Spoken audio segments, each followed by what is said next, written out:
Tayo ay tunay na nagpapasalamat sa Panginoon na itong nakaraang linggo ay na isalin ng kapangyarihan sa bagong Pangulo na si Pangulong Rodrigo Duterte. Pagkatapos na bumaba ang dating Pangulo na si Pinoy, nakita natin na itong nakaraang linggo ay dali-dali na siya ay hinabla ng marami tungkol sa pagkamatay ng 44 na SAF men doon sa Mama Sapano. Alam natin na nung siya ay Pangulo, isa sa proteksyon na ibinibigay ng batas ay hindi maaaring ihabla ang nakaupong presidente. Ngunit sa kanyang pagkakababa bilang Pangulo, ay maaari na siyang kasuhan ng marami. Isang trahedya sa panahon natin ngayon, tila iniisip ng mga tao na maaari nilang ihabla ang Diyos. Maaari nilang itest ang Panginoon. Maaari nilang dalhin siya sa isang paglilitis. At itong bagay na ito ay hindi lamang makikita sa isang level ng lipunan, kundi sa lahat ng level. Makikita natin yan sa mga intelektual, sa mga matatalinong mga diskurso. Halimbawa ay nakita natin yan sa interview ng isa na nagsasabing intellectual, si Senator Defensor Santiago, kung paano sinabi niya, siguro mas magiging mabuti akong Diyos. Itong Diyos na ito na sinasamba ng marami, He is a failure.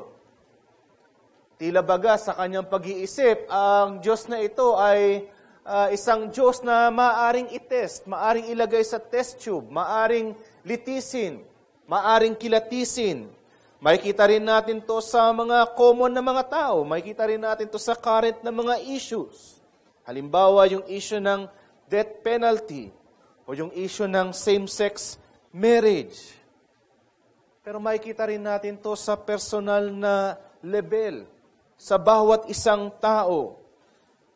Ang pananaw ng isang tao tungkol sa Diyos, ang pananaw ng isang tao tungkol sa ating Panginoong Kristo Jesus. Dito makikita natin na ang lahat ng tao, kahit sino man siya, dumarating ang panahon na kung saan ay kinikilatis niya ang Diyos, nililitis niya ang Diyos sa kanyang pag-iisip, tinetest niya ang Diyos sa kanyang pag-iisip. At yan ay nangyayari sa bawat isa. Akala ng mga tao na tayo baga ay mga hukom ng Diyos. Tayo ang nagdidesisyon kung sino ba ang Diyos, ano ba siya, ano ba ang kailangan niyang gawin, ano ba ang dapat nating paniwalaan tungkol sa Kanya. Di pa nakikita natin na maraming sa mga tao ngayon ay nagsasalita tungkol sa Diyos ng pag-ibig. At ito ang Diyos na kanilang tinatanggap. Pero ayaw nilang paniwalaan na ang Diyos na ito na nagsabi na siya ay Diyos ng pag-ibig, siya rin ang Diyos na galit sa kasalanan. Siya rin ang Diyos ay hindi tumatanggap sa kasalanan. Siya rin ang Diyos na hatol sa bawat tao. Tila baga pinipili lamang ng mga tao kung ano ang paniniwalaan nila tungkol sa Diyos. Dito, ating bubuksan sa tagpong ito mula sa mga Gawa, Kapitulo 25, ating babasahin mula versikulo 1 hanggang versikulo 12.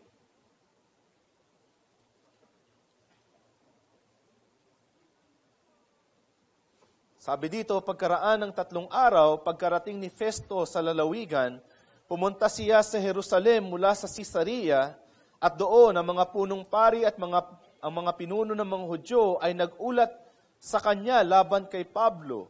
Sila'y nananawagan sa kanya at nakiusap bilang tulong sa kanila laban kay Pablo, na siya'y ilipat sa Jerusalem. Sila'y nagbabalak ng pananambang upang siya'y patayin sa daan. Sumagot si Festo na si Pablo ay binabantayan sa Caesarea at siya mismo ay pupunta roon sa lalong madaling panahon. Kaya nga sinabi niya, ang mga lalaking may otoridad sa inyo ay sumama sa akin at kung may anumang pagkakasala ang taong ito, magharap sila ng sakdal laban sa kanya. Pagkatapos na siya'y makatigil sa kanila nang hindi hihigit sa 8 o 10 araw, ay pumunta siya sa Cesarea at nang sumunod na araw ay umupo siya sa hukuman at inuutos na dalhin si Pablo. Nang siya'y dumating, ang mga Hudyo ay dumating mula sa Jerusalem at tumayo sa paligid niya na may dalang marami at mabibigat na mga paratang laban sa kanya na hindi nila mapatunayan. Sinasabi ni Pablo ang kanyang pagtatanggol, "Hindi ako nagkasala ng anuman laban sa kautusan ng mga Hudyo, nilaban sa templo, nilaban kay Caesar." Ngunit si Festo, sa pagnanais na gawan ng ikalulugod ang mga Hudyo, ay nagsabi kay Pablo, "Ibig mo bang pumunta sa Jerusalem at doon ka litisin sa mga bagay na ito sa harapan ko?" Ngunit sinabi ni Pablo, "Dudulog ako sa hukuman ni Cesar. Doon ako dapat litisin. Wala akong ginawang masama sa mga Hudyo, tulad ng alam na alam mo. Kung ako ay isang salarin na nakagawa ng anumang bagay na karapat-dapat ng kamatayan, hindi ako tatakas sa kamatayan. Ngunit kung walang katotohanan ang mga bagay na ipinagsasakdal nila laban sa akin, walang sino mang makapagbibigay sa akin sa kanila. Dudulog ako kay Cesar." At si Festo, pagkatapos na sumangguni sa Sanhedrin, ay sumagot, "Nais mong dumulog kay Cesar ka pupunta." Nawalab natin yung background nito. Si Pablo, pagkatapos ng kanyang ikatlong misyon, siya ay bumalik sa Jerusalem upang tulungan ang iglesia doon. Meron siyang dalang tulong mula sa mga iglesia ng mga Hentil.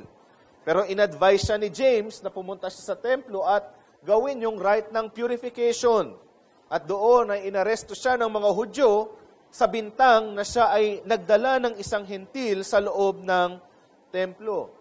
Dito nakita natin na si Pablo ay nagbigay ng 2 depensa. Una mula sa mga Hudyo na nais na humuli sa kanya at ikalawa doon sa Sanhedrin. Ngunit sa kasamang palad, nalaman nila Pablo na merong mga Hudyo na gustong pumatay sa kanya, kaya siya ay pinadala ng Roman centurion doon sa lalawigan ng Caesarea. Nakita natin nung nakaraan na si Pablo ay humarap kay Felix at hindi siya nakita na siya ay guilty. Wala siyang kasalanan. Ito ang alam ni Felix, pero ayaw niyang pawalan si Pablo, kaya si Pablo ay nanatili doon sa looban ng 2 taon hanggang si Felix ay matanggal sa kanyang posisyon bilang gobernador ng Judea. At ang pumalit sa kanya ay yung taong tinatawag na si Festo o si Porcius Festus. Siya rin ang tumatayong hukom ngayon para sa pagdidinig nito ng kaso ni Apostol Pablo. Dito nakita natin na humarap ang mga Hudyo. Hinarap nila si Pablo, hinarap nila si Festo, at iniisip ng mga Hudyo na ang nire-reject lamang nila ay si Pablo at ang kanyang mensahe. Pero ang isang bagay na hindi nila iniisip sa kanilang pagtatanggi kay Pablo, sa kanilang pagtatanggi sa kanyang mensahe, tinatanggihan nila mismo ang Diyos. Nilalabanan nila mismo ang Diyos. May kita natin halimbawa yan doon sa Acts chapter 5, nung hinuli ng Sanhedrin si Pedro at si Juan dahil sila ay gumawa ng isang himala. Doon ay nagsalita si Gamaliel at sinabi sa kanila in verse 38 and 39, "Ngayon sinasabi ko sa inyo, iwasan ninyo ang mga taong ito at hayaan ninyo sila sapagkat kung ang panukalang ito o ang gawang ito ay mula sa tao, ito'y mawawasak. Ngunit kung ito'y sa Diyos, hindi ninyo ito makakayang wasakin. Baka matagpuan pa kayong nakikipaglaban sa Diyos." Makikita din natin sa conversion ni Apostol Pablo. Nung siya ay niligtas ni Kristo Jesus at nagpakita siya sa kanya, sinabi ng Panginoong Kristo Jesus doon in chapter 9, verse 4 and 5. Bumagsak siya sa lupa at nakarinig ng isang tinig na sa kanya'y nagsasabi, Saulo, Saulo, bakit mo ako inuusig?" Dito nakita ni Pablo na ang kanyang nilalabanan ay ang Panginoon mismo.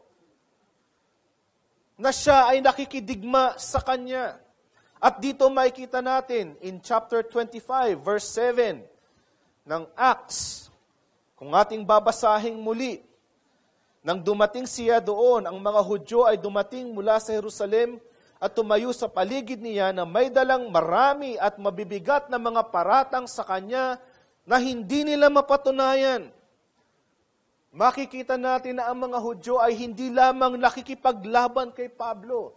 Makikita natin na ang mga Hudyo ay hindi lamang nila inihahabla si Pablo at ang kanyang mensahe, kundi inaakusahan nila ang Diyos mismo. Sila ay nakikipaglaban sa Kanya, sila ay nakikipagtunggali sa Kanya. Kaya dito makikita natin ang mensahe ng mga bersikulong ito na ang labis na trahedya ng pagtanggi sa Ebanghelyo ni Kristo Jesus ay ang akusahang huwad ang mga gawa ng Diyos. Yan ang ginagawa ng isang tao na tumatanggi kay Kristo Jesus. Yan ang ginagawa ng isang tao na lumalaban sa mensahe ng Ebanghelyo. Dito makikita natin na ang mga tagpong ito ay nagpapakita sa atin ng labis na kasamaan ng mga tao, ng isang tao, na kapag narinig niya ang Ebanghelyo, hindi lamang niya tinatanggihan ang Panginoong Kristo Jesus, kundi siya ay nakikipaglaban sa Kanya. Ang ihabla, ang Apostol Pablo, ang pakikipaglaban sa mensahe ng Diyos, ay pakikipaglaban sa Diyos mismo. Nasaan ka ngayon, kaibigan? Ikaw ba ngayon ay natatagpo ang nakikipaglaban sa Diyos? Ikaw ba ngayon ay natatagpo ang inaakusahan ang Diyos, hinahabla ang Diyos na ang kanyang mga gawa ay huwad? Tignan natin yan. Dito, paano ba tumugon ang mga Hudyo? Paano ba tumugon ang mga tao? Tumugon sila nang merong na sila ay nalilinlang, nalalansi. Dito nakita natin na ang mga Hudyo, sila ay tumugon sa mensahe ni Pablo sa pamagitan ng pagdadala ng mga huwad na mga bintang. Ang dahilan kung bakit si Apostol Pablo ay tumatayong hinahabla ay dahil siya ay nangaral tungkol sa Panginoong Kristo Jesus. Siya ay nagsabi na nakita niya siya, na siya ay nabuhay muli sa mga patay. At siya ay saksi sa mga bagay na ito. At ito'y isang bagay na napakahirap na tanggapin ng mga Hudyo dahil 30 years ago, sila mismo ang pumatay kay Kristo Jesus.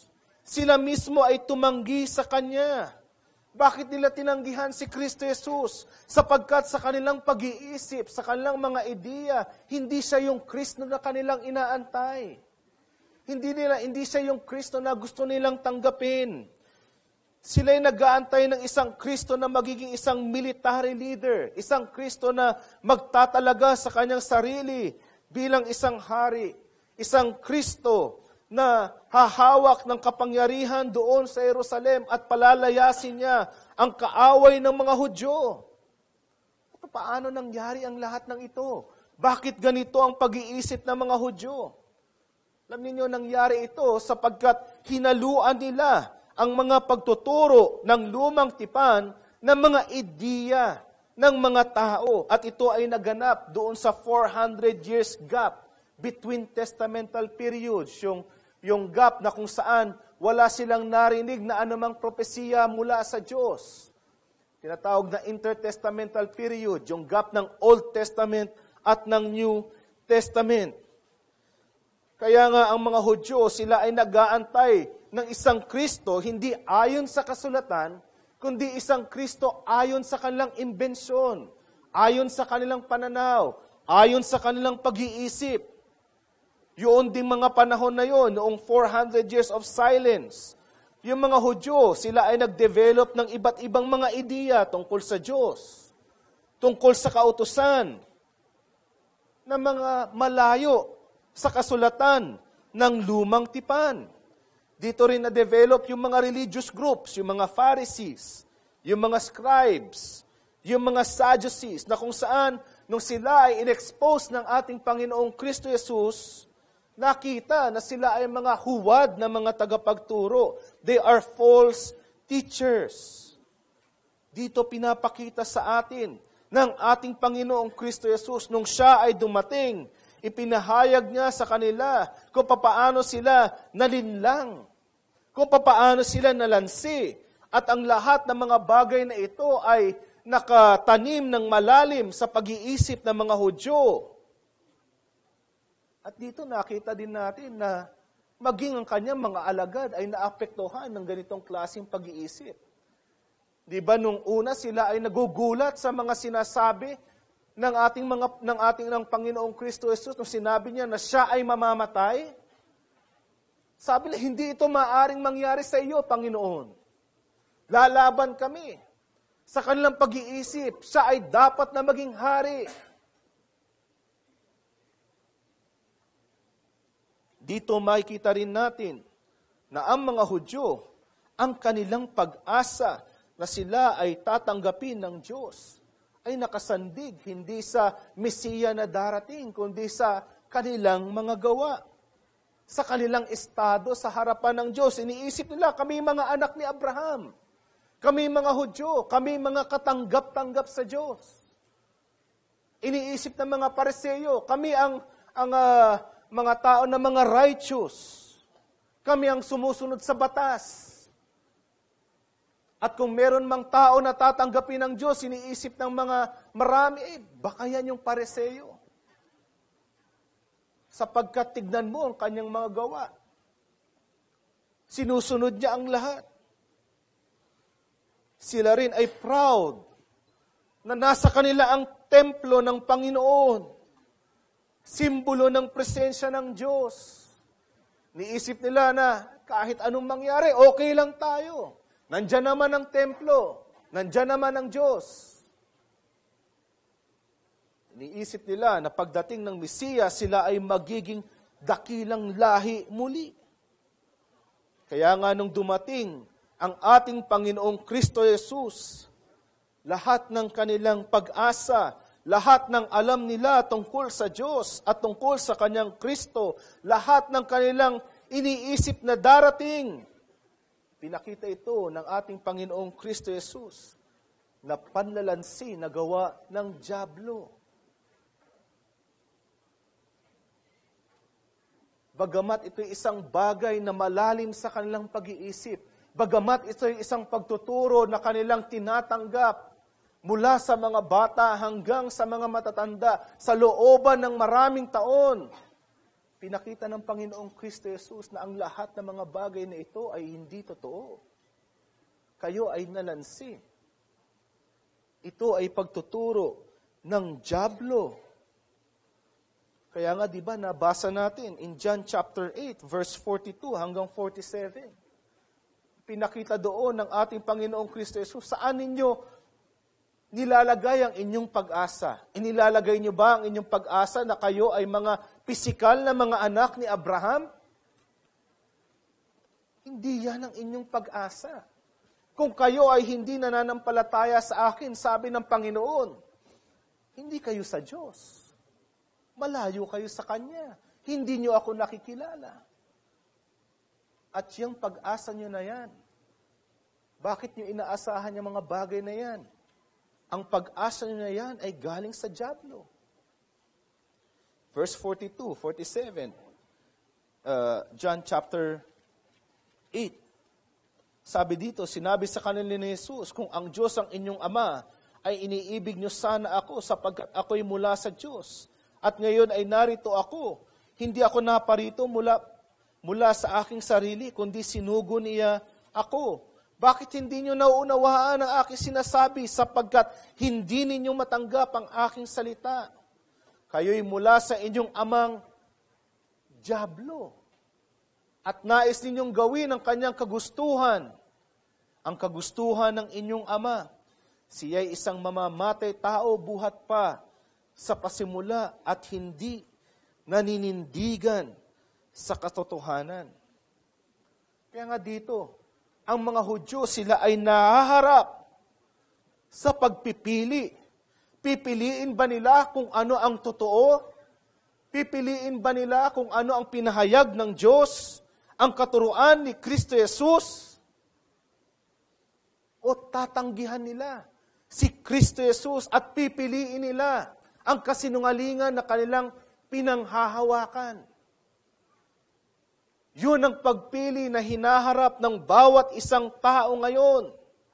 At maraming mga tao ang tumatanggi kay Kristo Jesus sa ganitong kadahilanan na pinipili nila ang kasinungalingan kaysa ang katotohanan na ipinapahayag ni Kristo Jesus mula sa kanyang ebanghelyo, mula sa kanyang salita. Hindi lamang sila tumatanggi. Hindi lamang nila tinatanggihan si Kristo Jesus. Hindi lamang nila sinasabi na ayaw namin kay Kristo Jesus, kundi sinasabi pa nila ang marami at iba't ibang mabibigat na mga paratang tungkol kay Kristo na hindi nila maaring mapatunayan. Ito ang gawa ng dyablo. Ito ang gawa ng taong makasalanan. Ang pagtanggi kay Kristo ay palaging resulta ng panlilinlang. Hindi tatanggapin ng isang tao na siya ay nalinlang. Hindi tatanggapin ng isang tao na marami sa kanyang pinaniniwalaan ang mali, na siya ay naniwala sa isang kasinungalingan. Pero alam natin na marami ang nalinlang ng mga kasinungalingan ng dyablo sapagkat siya ang ama ng kasinungalingan, sabi ng ating Panginoong Kristo Jesus. Lahat ng mga bagay na pinagtitiwalaan ng mga Hudyo, lahat ng mga bagay na kanilang pinaniniwalaan, ito ay mga kasinungalingan na ikinalat ng dyablo. Ito ay kasinungalingan na dinevelop ng dyablo. Dito makikita natin kung paano ito ginawa ng dyablo. There are some elements of truth, but it was mixed with so much lies. Maraming elemento ng katotohanan, pero ito ay hinaluan ng maraming mga kasinungalingan. Merong isang tao na nagsabi na ganito, si Jean Ryle. Sabi niya, a half-truth is much worse than a whole lie because it makes it harder to tell the difference between the two. Yan ang ginagawa kung ang inilalahad sa atin ay half-truth. Bahagyang katotohanan lamang. Hindi makilatis ng tao kung ano ba ang tama o mali.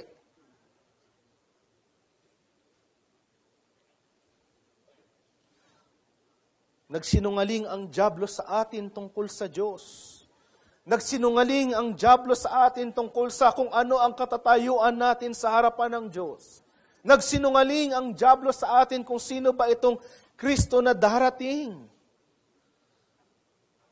Marami sa atin, tayo ay nalansi sa mga paniniwala na kung saan tayo ay iminulat at lumaki. Inisip natin na kung tayo ay gagawa lamang na mabuti, tayo ay katanggap-tanggap sa harapan ng Diyos. Inisip natin na tayo ay tatanggapin ng Diyos kahit na tayo ay namumuhay sa kasalanan. Basta ginagawa natin yung ating mga duties. Mas marami naman ako nagawang mabuti kaysa sa nagawang mga masama. Inisip natin na maaari nating hawakan ng sanlibutan at hawakan ng Panginoong Jesus. Sa parehas na pagkakataon, nais natin na sumunod kay Kristo Jesus, pero nais din nating hawakan ang kayamanan, kasikatan, ang mga taong minamahal natin, ang mga trabaho na gusto natin. Maraming mga bagay sa sanlibutan na ito. Pero kapag inisip natin at kapag tinignan natin ito sa pagpapahayag ng Diyos, kailangan tayong tumigil at mag-isip. Sapagkat ang mga bagay na ito ay mga panlilinlang. Ang mga bagay na ito ay walang katotohanan. Kaya nga kung ang isang tao, siya na ay nalason sa kanyang pag-iisip at siya ay tumanggi sa ating Panginoon, ano ang susunod na kanyang gagawin? Kanyang aakusahan ang Diyos ng marami at mabibigat na mga bagay na hindi niya kayang patunayan. Romans 8:7, di ba't sinabi sa atin na ang kaisipan ng laman ay kapuotan laban sa Diyos? 1 Corinthians 1:21, hindi nakikilala ng sanlibutan ang Diyos sa pamagitan ng karunungan na ito. Marami tayong makikitang example ng mga bagay na yan. Hindi ba yung mga popular example ngayon sa West, yung mga pangangaral, yung mga pagsasalita ng mga bagay na may kinalaman sa Biblia, ano sinasabi ng mga tao dito tungkol sa West? Yan ay hate speech. Nagpapakita na galit lamang tayo sa maraming mga tao. Galit lamang tayo sa kanilang buhay ng kasalanan.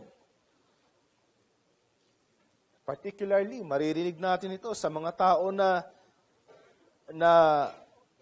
nagsasama sa isang relasyon na hindi naman kasal. O gayon din dun sa mga tao na nagsasama kahit na magkapareho ang kasarian. Pero hindi ba ang mensahe na ating tinatangan, this is not a speech of hate?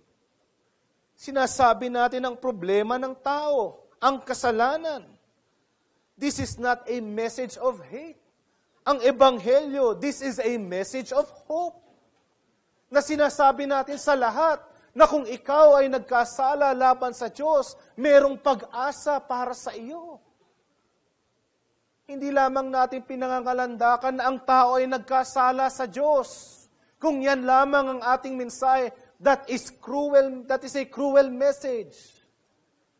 But since we preach that our hope comes from God, by sending His Son, the Lord Jesus Christ, we give man hope. Nagdadala tayo sa tao ng pag-asa na siya ay maliligtas.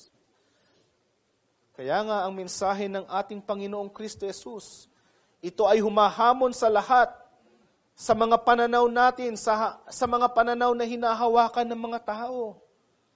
Ano ba ang mga pananaw mo na hinahawakan mo? Na mga kasinungalingan. Mga pananaw na hinahawakan mo na lumalaban sa Diyos. Pinapakita dito, kaibigan, na yung mga pananaw na yan, nagpapakita sa iyo na ikaw ay ignorante sa Diyos. Ignorante tungkol sa iyong sarili. Hindi mo kilala ang Diyos.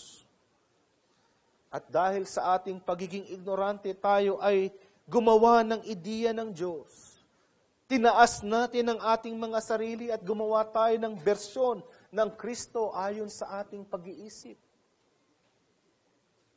Tayo ba ay nalalansi sa panahon ngayon? Ikaw ba ay nagpapatuloy sa paniniwala mo kahit ito ay laban sa kasulatan ng Diyos, laban sa salita ng Diyos? Dito may kita rin natin na ang pagtugon nila ay may halong pagkapuot. May halong matinding galit. 2 beses inisip ng mga Hudyo na sila ay papatay kay Pablo, ngunit hindi nila siya mahawakan. Ngunit sa kanilang pagkagalit, gusto nila na si Apostol Pablo, siya ay bitayin ng Roma katulad ng ginawa sa ating Panginoong Kristo Jesus. At bakit merong matinding puot? Bakit merong matinding galit? Di ba't ang ating Panginoong Kristo Jesus mismo ang nagsabi nito in John chapter 7, verse 7? Ako'y kinapupuutan nito ng sanlibutan, sapagkat ako'y nagpapatotoo laban dito na masasama ang kanyang mga gawa. Mataas ang tingin ng tao sa kanyang sarili, mataas ang tingin ng tao sa mga bagay na kanyang ginagawa at iniisip niya na yun ang kanyang pag-asa upang siya ay tanggapin ng Diyos. Pero kapag ipinahayag ni Kristo Jesus ang kanyang sarili sa lahat, pinapakita niya na maging ang kanilang mga gawa ay masasama. Hindi ito katanggap-tanggap. Kaya nga sa kanilang pagkagalit, sa kanilang pagkamuhi, handa sila na magbigay ng maling mga akusasyon. Handa silang lumaban sa Diyos. Pinapakita sa atin na parating kaakibat ng pagtanggi kay Kristo ang matinding pagkagalit sa Kanya. Iisip ng mga tao na kapag tinanggihan niya si Kristo Jesus, kaya niyang gawin ito na kalmado lamang, nag-isip lamang ako ng objectively, nakita ko sa aking pag-iisip na hindi naman totoo itong si Kristo Jesus, hindi naman ito makaka-apekto sa akin. Pero yan ay hindi totoo. There is always hatred. There is always fury. Bakit kapag ipinahayag si Kristo Jesus, ang isang tao ay tila hinuhubaran sa harapan ng Diyos, ang kanyang kasalanan ay pinapahayag sa kanya, ang kanyang pag-asa ay dinudurog. At kung yan bang mga bagay na yan ay kanyang narinig, kalmado lang ba niyang tatanggapin ang mga bagay na yan? Hindi ba't parating merong pagkagalit? Hindi ba't merong parating pagkamuhi? Kung maaari niyang labanan ng Diyos, ito ay kanyang gagawin. Sabi doon sa biography ni Charles Darwin, ito'y isa sa mga bagay kung bakit hindi niya tinanggap na merong Diyos. Sabi niya, hindi ko maintindihan kung bakit marami ang naniniwala na totoo ang Kristyanismo. Dahil ang payak na salita nito ay tila nagpapakita na ang mga tao na hindi nananampalataya at kabilang dito ay ang aking ama at kapatid at halos lahat ng aking matalik na kaibigan ay walang hanggang paparusahan. At ito ay kasuklam-suklam na doktrina. Hindi niya tatanggapin ang isang bagay na kalmado lamang. Maging sa mga salitang ito, makikita natin kung papaano lumalabas ang galit at pagkamuhi. At kapag pinapahayag ang ating Panginoong Kristo Jesus, makikita ang tunay mong saloobin tungkol sa Kanya.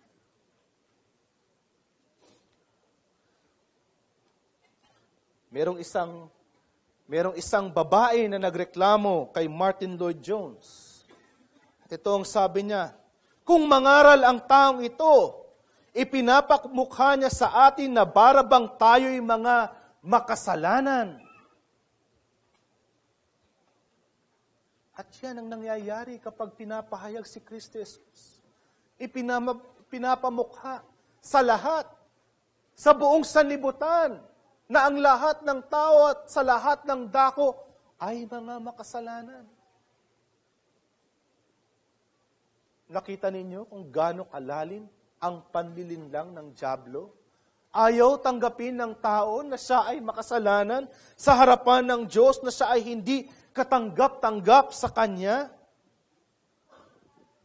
At dito may kita natin na lubhang kailangan nating tumugon sa mensaheng ito.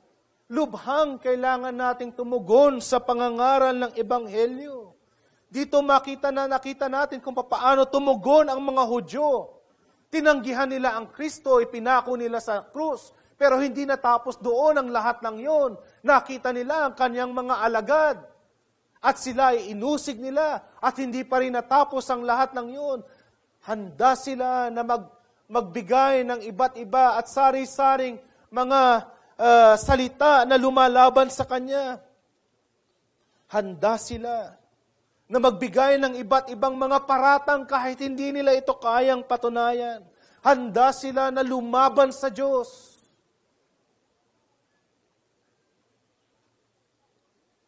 At yun ang kanilang response sa Ebanghelyo na kanilang natanggap. Pinapakita sa atin, kaibigan, na ang persona ng ating Panginoong Kristo Jesus ay hindi mo matatakasan. Ikaw ay dapat na tumugon. Si Kristo Jesus ay inihayag ng Diyos. Si Kristo Jesus ay inihayag ang Diyos na siya ay banal, na siya ay galit sa kasalanan, na siya ay hahatol sa kasalanan. Inihayag niya kung sino ang tao, na siya ay makasalanan, na siya ay masama, na siya ay hahatulan ng Diyos. At sinabi niya sa tao na meron ka lamang dalawang bagay na maaari mong gawin. Maaari mong pagtiwalaan ang iyong sarili, pero ikaw ay mamamatay, o maaari mong ibigay ang iyong sarili kay Kristo Jesus sapagkat darating ang araw na ikaw ay mamamatay o darating ang Diyos at pagkatapos noon ay paghahatol. Ang mga isyong ito ay nagsasabi sa atin na lubhang kailangan mong tumugon, lubhang kailangan mong tignan si Kristo Jesus. Paano tumugon ang mga Hudyo? Tinanggihan niya siya.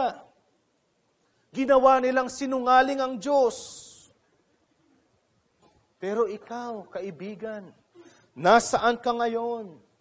Ang pagdating ni Kristo Jesus ay humihingi sa buong mundo na tumingin kayo sa Kanya.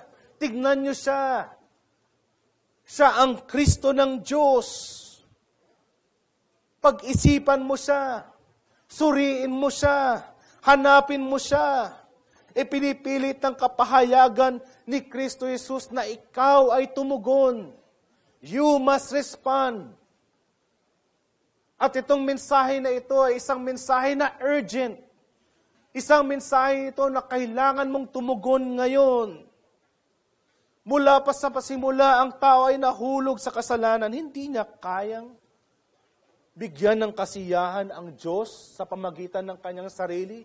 Siya ay masama sa harapan ng Diyos. Ngunit mula pa sa pasimula, ang Diyos ay nagbigay ng pangako na darating ang Mesiya. Ang lumang tipan, ang katunayan, ipinapahayag nito na ang Diyos ay nangako at ang Mesiya ay darating. At sa tamang panahon, ibinigay niya ang kanyang anak upang iligtas ang kanyang bayan. Papaano? Sa pamamagitan ng pamumuhay ng tapat ng walang kasalanan, sa pamamagitan ng pagpapako doon sa krus, pagkamatay niya doon sa krus, tangan niya sa kanyang balikat ang bigat ng kasalanan. Tinanggap niya sa kanyang sarili ang galit, ang puot ng Diyos, ang paghahatol ng Diyos, ang parusa ng Diyos. Namatay siya. At sa kaikatlong araw siya ay nabuhay mula sa mga patay. At nakita sa natin na kung tayo ay mananampalataya sa Kanya, tayo ay aariing ganap. Tayo ay tatanggapin ng Diyos. We will be reconciled to God. Tayo ay mapapalaya sa parusa ng Diyos, sa galit ng Diyos, sa puot ng Diyos. Kapag tayo ay nanampalataya sa Kanya, tayo ay gagawing banal. Tayo ay aampunin sa Kanyang pamilya. At ang bawat isa na nagtiwala sa Kanya at nanampalataya sa Kanya, ang bawat isa ay merong pag-asa na darating ang panahon. Tayo ay luluwalhatiin na kasama Niya. Pero sa kasamaang palad, maraming mga tao, bagamat ito ay mabuting balita, ito ay magandang balita, maraming mga tao ang tumatanggi sa Kanya. At kabilang ka ba dyan? Tatanggihan mo ba siya ngayon? At hindi lamang siya tatanggihan ng mga tao, kundi sa kanyang pagtanggi ay aakusahan niya ang Diyos. Sinungaling. Yan ang ginagawa ng bawat isang tao na tumatanggi sa Diyos. Ito ang mabuting gawa ng Diyos. Ito ang pagkilos ng Diyos. Pero sasabihin mo ba na ang kanyang mga gawa ay huwad? Hindi kami masyado nakakapanood ng palabas sa TV, pero alam ko na maraming mga game shows, halimbawa yung Deal or No Deal, at yung climax nung show na yon, yung contestant, siya ay mamimili. Mamimili ba siya ng isang pera na sigurado na inaalok sa kanya? O siya ba ay magre-risk kung pipiliin niya yung nakatago? Whether yun ba ay malaking pera o mas maliit na pera? Means to get a good option, a safe option, or to get a better option, but it is a risk. Pero nakita natin na kahit anong option, meron pa rin siyang mapapanalunan. There is still something that he will take home. Whether 1,000,000 yan or piso yan, meron pa rin siyang mapapanalunan. Pero ang pangangaral ng Ebanghelyo ay walang opsyon. Ang sinasabi sa atin na ito lamang ang opsyon ng isang tao. Ito lamang ang kanyang pagpipilian. Siya ba ay mananampalataya kay Kristo Jesus at makakasama niya sa habang panahon o siya ba ay tatanggi sa Kanya at paparusahan dahil doon? Ikaw ba ay magpapatuloy sa buhay mo na kung saan ang lahat ng mga bagay na pinaniniwalaan mo ay panlilin lang lamang at mga kasinungalingan lamang na gawa ng dyablo? O ikaw ba ay tutugon sa pangangaral ng salita ng Diyos na nagpapahayag sa iyo ng katotohanan, nagpapakita sa iyo na merong buhay na walang hanggan, walang iba kundi sa pangalan ni Kristo Jesus lamang? Tumugon ka ngayon. Pinapahayag ng ating pagtugon sa Ebanghelyo kung papaano natin nakikita ang totoo at buhay na Diyos, the true and living God. Siya ba ay ating tagapagligtas? Is God your Savior? O atin ba siyang inaakusahan ng kasinungalingan? Nasaan ka, kaibigan? Nasaan ka? Ang mga bagay na ito ay mga bagay na dapat mong pag-isipan sapagkat ang mga bagay na ito ay mga bagay tungkol sa buhay, kamatayan, buhay na walang hanggan. Kasama ng Diyos o malayo sa Diyos. Tayo po ay manalangin.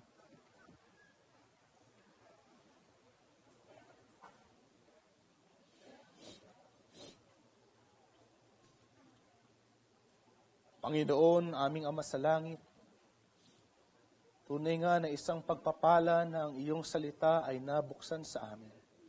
At sa pagbubukas ng iyong salita ay nabuksan din sa amin, Panginoon, ang aming kalagayan sa harapan mo. Maraming mga bagay, Panginoon, ang aming pinagyayabang at ipinagmamataas na inaakala namin na sa pamagitan nito kami ay ligtas. Ngunit alam namin, Panginoon, na wala kami sa iyong harapan, na kami ay mga makasalanan. Tulungan mo nga kami, Panginoon, na sa mga tao ngayon na kasama namin na malayo pa sa iyo, nawa nga, Panginoon, maging malinaw sa kanila ang kanilang estado sa iyong harapan. Sila ay tumugon sa Ebanghelyo at sila ay tumawag sa iyo. Pinapanalangin namin ang lahat ng ito sa pangalan ni Kristo Jesus. Siya nawa.